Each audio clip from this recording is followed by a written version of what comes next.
మనసు మెచ్చిన చోట నచ్చిన మనిషితో మాట ఉంటే గనక ప్రతిపూట జీవితమే పూలబాట. మనసు మెచ్చిన చోట నచ్చిన మనిషితో మాట ఉంటే గనక ప్రతిపూట జీవితమే పూలబాట.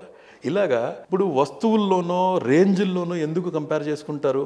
నేను ఎవరి ముందు తల వంచాల్సిన పరిస్థితిలో లేను, చేసుకోవడానికి ఒక పని ఉంది అంతే. సో నా చుట్టూ ఉన్న మనుషులతో నేను ప్రేమగా ఉంటాను, జీవితాన్ని ఆనందమయం చేసుకుంటాను, నేను ధర్మంగా ఉన్నాను అని ఎందుకని నేను కోట్లలోనే ఎందుకు లెక్కేసుకుంటావు? డబ్బులతో ఎందుకు కొంతమంది స్టెప్ అనేట్టుగా. రత్నాలు ఎన్నో ఉంటాయి కానీ నాణ్యమైన రత్నం అతి తక్కువ ధరకే లభించే ఏకైక సంస్థ 6JVR. సౌత్ ఇండియాలోనే ద బెస్ట్ 6JVR. ఉండేవాళ్ళు ఉంటారు, ఎందుకుంటారు? అన్ని రకాలలో ఉంటారు, ఖచ్చితంగా ఉంటారు. సో ఇప్పుడు సక్సెస్ఫుల్ అవ్వటం అంటే ఏంటి? నేను ప్రశాంతంగా హ్యాపీగా ఉండటాన్ని సక్సెస్ఫుల్గా నేను కోరుకుంటాను. ఇప్పుడు భూటాన్లో వాళ్ళు ఏమంటారంటే హ్యాపీ కోషెంట్ ఎంత ఉందో, ఎవరికి ఎక్కువ ఉందో, ఏ దేశంలో ఎక్కువ ఉందో క్యాలిక్యులేట్ చేయండి అని వాళ్ళు అడుగుతారు.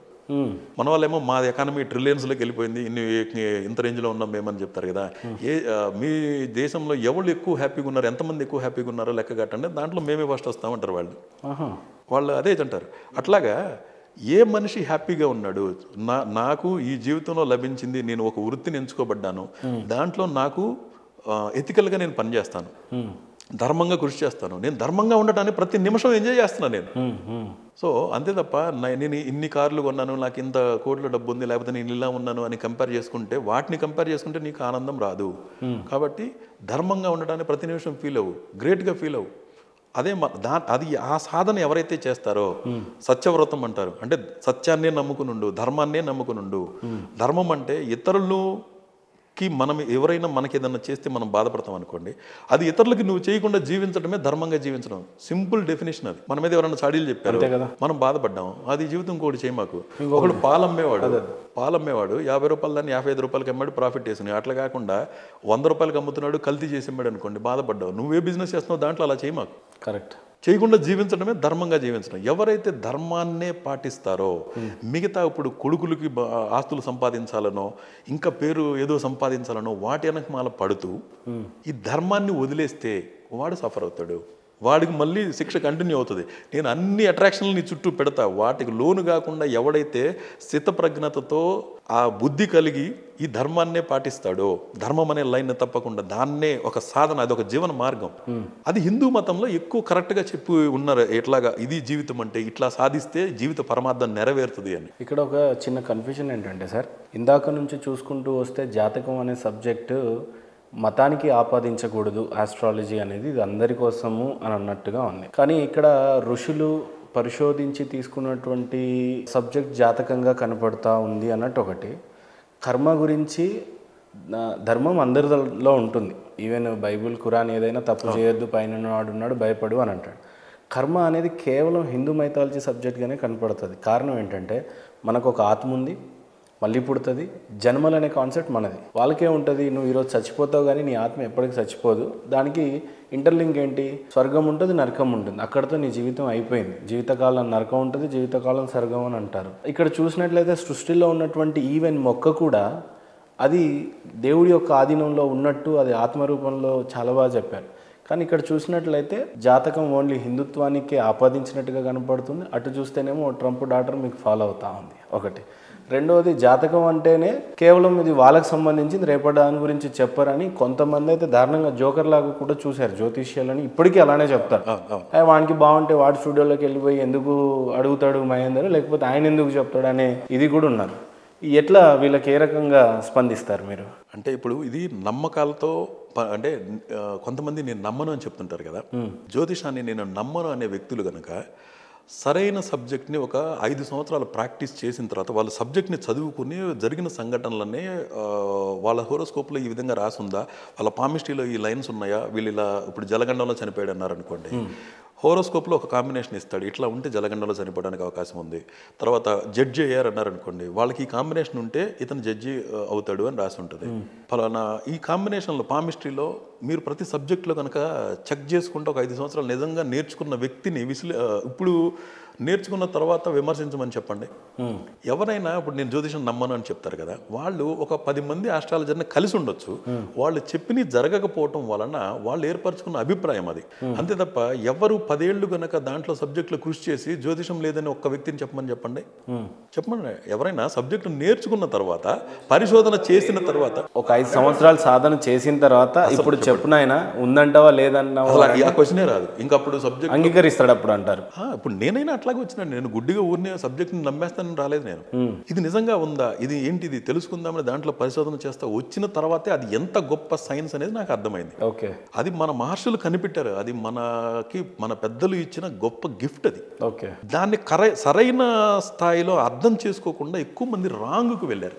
ఇప్పుడు నా ఫీలింగ్ ఏంటి అంటే, ఎవరైతే ఇప్పుడు మనకి మానవాళి మొత్తానికి ఏ ఫుడ్లో ఏది ఎంతెంత ఉంది, ప్రోటీన్లు ఎంత, కార్బోహైడ్రేట్లు ఎంత, మీ బాడీలో ఏది ఎలా ఉపయోగపడుతుంది, ఏ ఫుడ్లో ఎంతెంత ఉందో అని మొత్తం ఒక ఫార్ములా చెప్పేశారు, పరిశోధన చేసి ఆ నాలెడ్జ్ని మనకి అందించారు.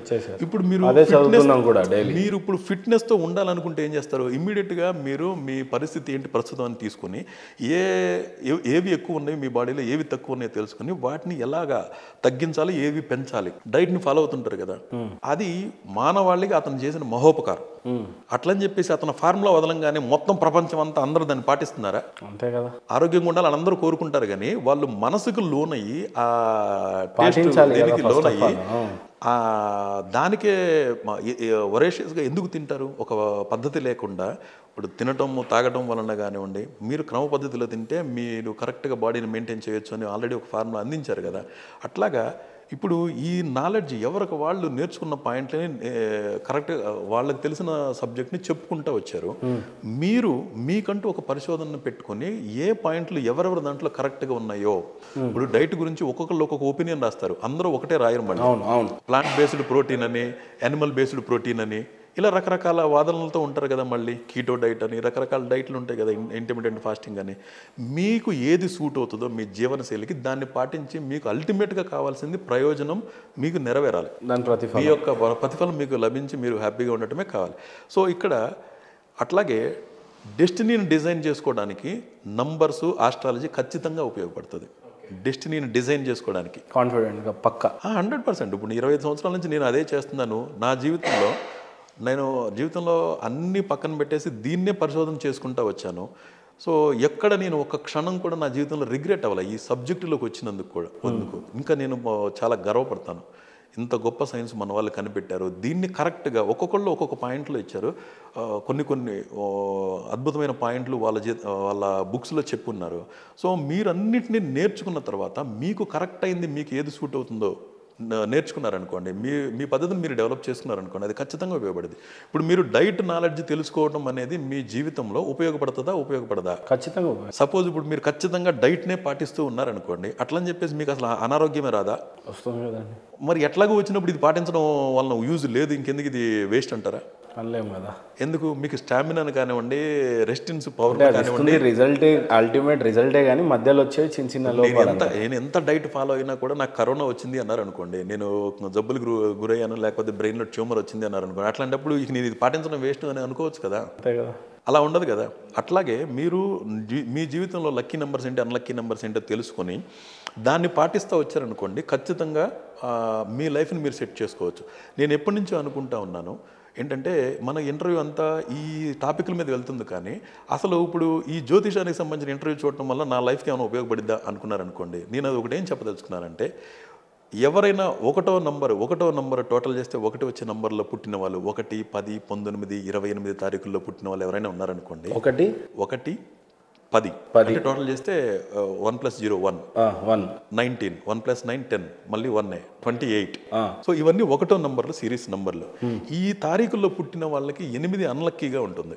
వాళ్ళ బ్యాంక్ అకౌంట్ కానివ్వండి, వాళ్ళు ఉంటున్న హౌస్ కానివ్వండి, చెక్ చేసుకొని వాటిని అవాయిడ్ చేయండి, పరిశోధించండి. మీ లైఫ్లో వాళ్ళు ఏదైనా ఇనిషియేట్ చేసింది కానివ్వండి, ఇంతకుముందు వాళ్ళ జీవితంలో ఏదైనా ఒకటి ఫెయిల్యూర్ అయిందనుకోండి, అక్కడ 8 నంబర్ ఖచ్చితంగా ఉంటుంది.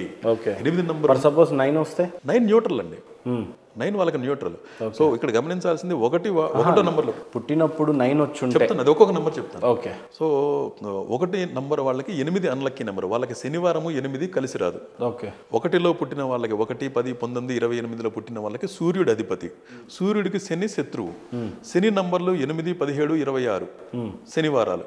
సో ఈ 1 నంబర్లో పుట్టిన వాళ్ళు వాళ్ళ పెళ్ళిళ్ళు కానివ్వండి, వాళ్ళు ఉండే హౌస్ నెంబర్ కానివ్వండి, వాళ్ళ బ్యాంక్ అకౌంట్ నెంబర్ కానీ, వెహికల్ నెంబర్లు కానీ, వాళ్ళు ఏదైనా ఒక బిజినెస్ స్టార్ట్ చేసే డేట్లు కానివ్వండి, ఈ 8 నంబర్ సిరీస్లో ఇనిషియేట్ చేశారనుకోండి, వాళ్ళకి చాలా ప్రాబ్లమ్స్ వస్తాయి. They will face lot of problems. Okay. అదే వాళ్ళ లక్కీ నెంబర్ అయిన 1, 4 నంబర్ సిరీస్లో 1, 10, 19, 28, 4, 13, 22, 31 ఇవి 4 నంబర్ సిరీస్. సో వాళ్ళకి ఆ నంబర్లు బాగా కలిసి వస్తాయి. ఆ డేట్లో ఉన్న వాళ్ళకి 4 కలిసి వచ్చింది. 1, 4, 2 లక్కీ నెంబర్స్. 1, 4, 2 lucky numbers. అంటే పుట్టింది ఒకటే కాబట్టి అది 1 + 4 ఎందుకు అంటే రాహువు వాళ్ళకి మిత్రుడు ఓకే. కాబట్టి 4 నంబర్లు కూడా వాళ్ళకి కలిసి వస్తాయి. సో ఆ సిరీస్ డేట్లలో గనక వాళ్ళు ఇంపార్టెంట్ థింగ్స్ ఇనిషియేట్ చేసుకున్నారనుకోండి, ఎక్కువ సక్సెస్ వస్తుంది, తక్కువ హర్డిల్స్ ఉంటాయి. తర్వాత 2వ నంబర్లో పుట్టిన వాళ్ళకి చంద్రుడు అధిపతి. చంద్రుడికి బుధుడు శత్రువుగా ఉంటాడు. ఇది నేను నా పరిశోధనలో గమనించింది. నేను ఇందాక చెప్పాను కొన్ని వేల డేట్ ఆఫ్ బర్త్లు, జననాలు, మరణాల మీద వర్క్ చేసిన తర్వాత ఇట్లాగే కొన్ని నాకు జీవితంలో ఇప్పటివరకు 25 సంవత్సరాల్లో ఎదురైన బిజినెస్ కానివ్వండి, రకరకాల పరిస్థితుల్లో ఉన్న వాళ్ళకి 2వ నంబర్ వాళ్ళకి 5 ఎక్కువగా యాంటీగా ఉంటుంది. 5 యాంటీ. సో 2వ నంబర్లో పుట్టిన వాళ్ళకి చంద్రుడు అధిపతి. ఈ 2వ నంబర్ వాళ్ళకి కేతువు మిత్రుడు, బుధుడు శత్రువు. సో 2వ నంబర్ వాళ్ళకి 7వ నంబర్ లక్కీ. 2, 7 లక్కీ నెంబర్స్ అవుతాయి. 2, 7 లక్కీ నెంబర్స్ అవుతాయి. 5 అనేది 5 బుధవారం నెగిటివ్ గా ఉంటాయి. ఓకే. సో ఇప్పుడు వీళ్ళు గనక 2వ తారీఖులో పుట్టిన వాళ్ళు అంటే 2, 11, 20, 29 తారీఖుల్లో పుట్టిన వాళ్ళకి 2 అధిపతి. వాళ్ళకి కేతువు మిత్రుడు అంటే 7, 16, 25 తారీఖులు వాళ్ళకి కలిసి వస్తాయి. ఈ నెంబర్ వాళ్ళకి 5 శత్రు సంఖ్య. 5, 14, 23 ఏ బుధవారం అయినా సరే, ఏ బుధవారం అయినా ఒక పని మొదలు పెట్టారంటే వాళ్ళ జీవితంలో ఆ పనిలో హర్డిల్స్ చూస్తారు. పరిశోధించాలి మరి ప్రేక్షకులంతా. ఖచ్చితంగా ఇదంతా నేను పరిశోధన చేయమనే చెప్తున్నాను. ఎవరు వాళ్ళ జీవితంలో ఏమైనా ఫెయిల్యూర్స్ ఉంటే అక్కడ ఆ 5 బుధవారాలు ఎలా వచ్చినాయి, వాళ్ళ శత్రు సంఖ్యలు ఎలా వచ్చినాయో చెక్ చేసుకోమని చెప్తున్నాను. అట్లాగే ఇప్పుడు ఒక మనిషి జీవితంలో నంబర్లు ఎక్కడెక్కడ ఇంపార్టెంట్ ప్లే చేస్తుంది అనేది నేను నా ఆస్ట్రో ఎండి వెబ్సైట్లో మొత్తం ఫార్ములా పెట్టించాను. నా జీవితంలో నాకున్న అనుభవంతో ఒక డేట్ ఆఫ్ బర్త్ ప్రకారం మన జీవితంలో నంబర్లు ఎక్కడ ఇంపార్టెన్స్ వస్తాయి అనేది నేను ఆ ఫార్ములాలో ఇచ్చున్నాను. ఉందా అండి? ఇప్పుడు సెర్చ్ చేస్తే అది ఎవరైనా దాంట్లో చెక్ చేసుకోవచ్చు. ఏంటది వెబ్సైట్ ఒకసారి రిపీట్ చేయండి. astromd.com. ఓకే. తర్వాత 3వ నంబరు ఎవరైనా 3వ తారీఖు కానీ 12 కానీ 21 కానీ 30వ తారీఖు కానీ పుట్టారనుకోండి, వాళ్ళకి గురుడు అధిపతి. గురుడికి శత్రువు జ్యోతిషాస్త్ర ప్రకారం బుధుడు. సో ఈ 3వ నంబర్ వాళ్ళకి కుజుడు బాగా మిత్రుడు అంటే 9వ నంబర్ బాగా కలిసి వస్తుంది. 3 తారీఖున పుట్టిన వాళ్ళకి 3 సిరీస్లో పుట్టిన వాళ్ళకి 3, 9 లక్కీ నెంబర్లు. అట్లాగే గురువారము మంగళవారం కలిసి వస్తాయి. అదే కలిసి రాని వారం బుధవారం మళ్ళీ 5. 3వ నంబర్ వాళ్ళకి కూడా 5 అన్లక్కీ అన్నమాట. ఓకే. సో ఇప్పుడు 3వ నంబర్లో పుట్టిన వాళ్ళు ఎవరైనా ఇప్పుడు ఫైనాన్షియల్గా బాగా స్ట్రగుల్స్ అవుతున్నారు అనుకుంటే జస్ట్ వాళ్ళ బ్యాంక్ అకౌంట్ నెంబర్ని చెక్ చేసుకున్నారు అనుకోండి, ఎన్నో సంవత్సరాల నుంచి కంటిన్యూస్గా బ్యాడ్లో ఉంటున్నారంటే ఖచ్చితంగా 5 ఉండే అవకాశమే ఉంటుంది. లేదా వాళ్ళ అకౌంట్ 5వ తారీఖునే యాక్టివేట్ చేయబడి ఉంటుంది. 5 బుధవారాల్లోనే యాక్టివేట్ చేయబడి ఖచ్చితంగా. అంటే మీ బ్యాంక్ అకౌంట్ నెంబర్ మీ అన్లక్కీ డేట్ని యాక్టివేట్ అయినా కూడా దానికి బలం ఉండదు, మిమ్మల్ని ఆర్థికంగా పరిపుష్టం చేయదు. అట్లాగే 4వ నంబర్లో పుట్టిన వాళ్ళు ఉన్నారనుకోండి, వాళ్ళకి రాహు అధిపతి. రాహువుకు సూర్యుడు మిత్రుడు అంటే 4, 1 వాళ్ళకి కలిసి వస్తాయి. రాహువుకి శత్రువు శుక్రుడు. శుక్రుడు యొక్క నంబర్ 6. సో 4వ తారీఖులో పుట్టిన వాళ్ళకి ఎవరికైనా 6 అన్లక్కీ నెంబర్గా ఉండబడుతుంది. అంటే 4, 13, 22, 31 తారీఖుల్లో పుట్టిన వాళ్ళకి 6వ తారీఖున ఏదైనా 6 శుక్రవారాలు ఏదైనా పని ఇనిషియేట్ చేశారనుకోండి, వాళ్ళకి జనరల్గా ఆ డేట్లో కలిసి రావు, నెగటివ్స్ ఎక్కువ వస్తాయి, వాళ్ళకి ఛాలెంజెస్ ఎక్కువ వస్తాయి. తర్వాత 5వ నంబర్లో పుట్టిన వాళ్ళు ఉంటారనుకోండి, 5 వాళ్ళకి మీరు ఒక ఇదేం క్రియేట్ చేశారంటే నా గురించి తెలుసుకుందాం అంటే నాదేమో లాస్ట్ ఉంది. మీరు 1 నుంచి స్టార్ట్ అయ్యారు అంటే అనుకుంటున్నాను ఇంటర్వ్యూ అంటే ఇప్పుడు ఊరికనే సబ్జెక్ట్ గురించి చేసుకుంటాం అంటే ప్రజలకు ఉపయోగపడాలి కదా. నేను తెలుసుకున్నది నాకు ఉపయోగపడిన నాలెడ్జ్ నేను షేర్ చేసుకుంటున్నాను. వాళ్ళు వాళ్ళ సొంత చెక్ చేసుకుంటే ఎక్కడ ఈ నంబర్లు వచ్చి వాళ్ళకి ఇబ్బంది నాకు కూడా ఇప్పుడే ఈ దమ్మున్న ఇంటర్వ్యూ అనిపించింది.